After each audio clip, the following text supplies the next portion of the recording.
Olá pessoal, sejam bem-vindos ao canal Gestão para Salgadeiros. Meu nome é Jean Carlos e hoje vamos falar de um tema muito importante para o seu negócio, que é o planejamento financeiro.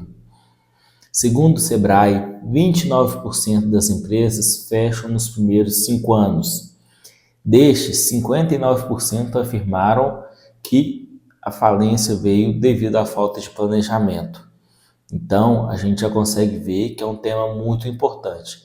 Se você quer saber passo a passo de fazer um bom planejamento, continue no vídeo que viemos hoje com dicas ótimas para você que está no caminho do empreendedorismo.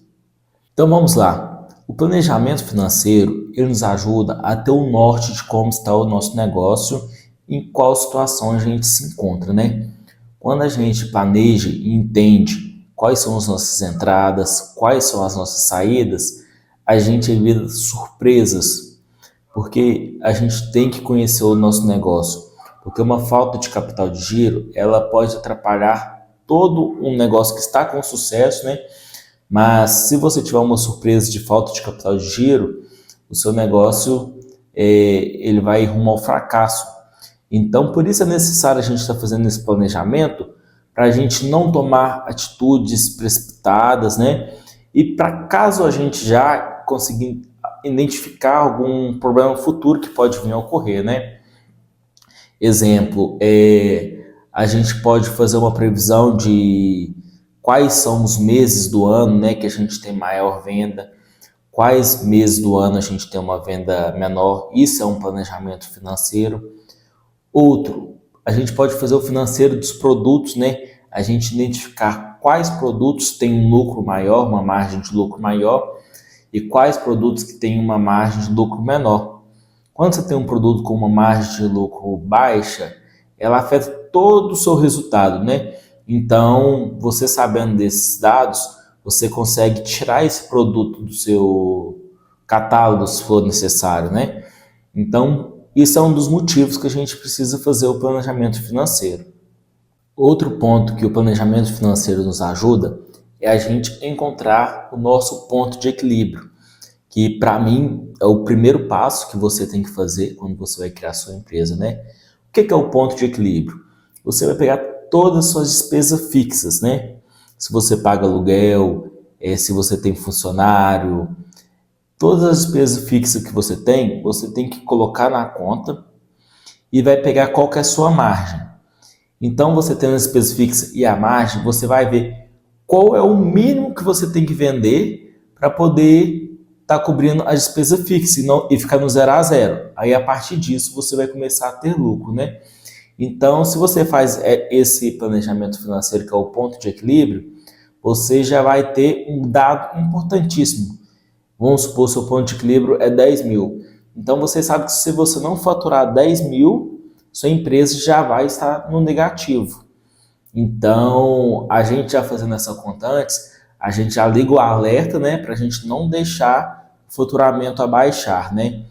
E se caso estiver muito longe o ponto de equilíbrio do que é a nossa realidade, então quer dizer que o nosso planejamento está errado, né? E que a gente tem que refazer o nosso planejamento porque a gente está num caminho que não é o certo.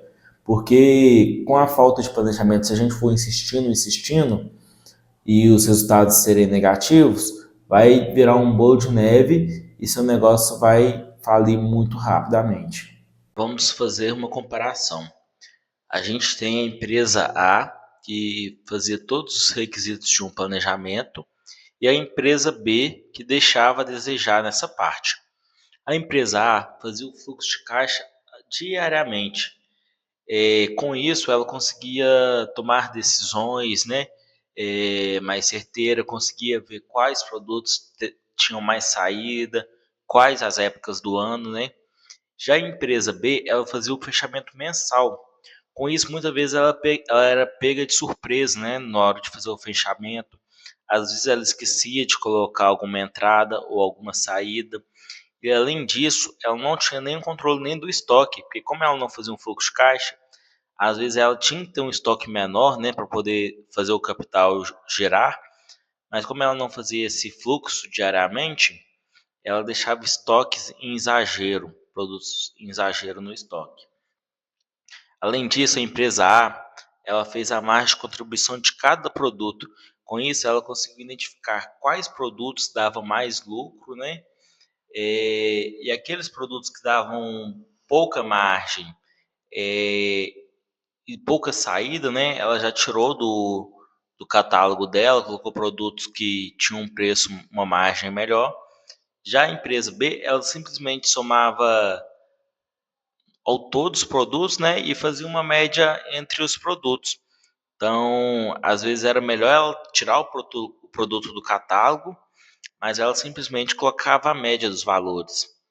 Outra coisa, a empresa A, ela tinha todo o planejamento da sazonalidade do ano, né? Que no ramo de salgado tem meses, né? Igual junho, julho, que é mês de festas típicas juninas. A gente tem as vendas são menores. Então a empresa planejou tudo, né?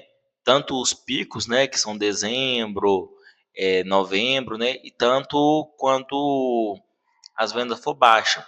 Já a empresa B não tinha planejamento nenhum. Então, sempre que chegava um mês que fosse ruim, às vezes ela não estava preparada. Aí tinha que fazer empréstimos, pegar dinheiro com outras pessoas, né?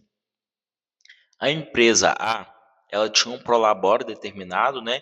E o restante ela colocava na reserva, né? Para um investimento futuro, para a compra de maquinários. Já a empresa B, ela retirava de acordo com as vendas do mês. Então, ela não tinha nenhuma reserva para caso ocorresse algum imprevisto. Então, no final, a empresa A investia, né? Tanto em planejamento e em capital de giro, né, em uma reserva financeira, e a empresa B, ela vivia tocada, né, ela sobrevivia. Então chegou um ponto que a empresa B veio à falência, porque esse sistema de você ser empreendedor sem planejamento, ele não funciona. Você pode demorar um pouco para notar, e às vezes quando você notar, já não tem como você voltar mais, né, ao mercado. Então, através desse exemplo, né, você conseguiu compreender como o planejamento é importante, né? A empresa A conseguiu entender em qual momento que ela se encontrava, né? Conseguiu crescer de forma sustentável. Por quê? Porque ela tinha um planejamento financeiro por trás. Ela não fez as coisas por achismo, né? Ela fez porque ela sabia que ela estava preparada para aquele momento. Já a empresa B, devido a não ter feito planejamento, devido a várias decisões erradas, né, ela não aguentou e fechou muito rápido. Então, pessoal, o planejamento financeiro ele não é só uma coisa obrigatória, né, que a gente tem que declarar e tudo. O planejamento financeiro ele é importante para você crescer a sua empresa. Se você quer uma coisa que vai ser sólida, que não te trará problema no futuro, comece o planejamento financeiro desde sempre. Porque muitas empresas, né, a gente que mexe com salgado, tem muitas pequenas empresas que acho que por ser pequena não precisa fazer esse planejamento financeiro, né? Mas quanto antes a gente fazer esse planejamento, mais a gente vai ter preparado para quando a gente tiver, né, uma demanda maior, né? Porque se a gente não consegue fazer o controle numa pequena empresa, infelizmente a gente não vai conseguir quando a empresa tomar uma proporção maior, que é o objetivo de todos nós, né? Então, pessoal, espero que vocês tenham gostado do conteúdo de hoje e peço que realmente façam um planejamento financeiro da empresa de vocês. Levem isso a sério, porque, como eu já falei em outros vídeos, não basta ter um bom produto, né? Quer dizer, é necessário ter um bom produto, mas se a gente não tiver um planejamento financeiro, um planejamento estratégico, atitudes de marketing, a nossa empresa não irá alavancar do jeito que ela poderia, né? Então, vamos buscar, assim como a gente busca ter qualidade nos nossos produtos, vamos buscar uma boa gestão. E eu tô aqui para te ajudar, hein? Conte comigo.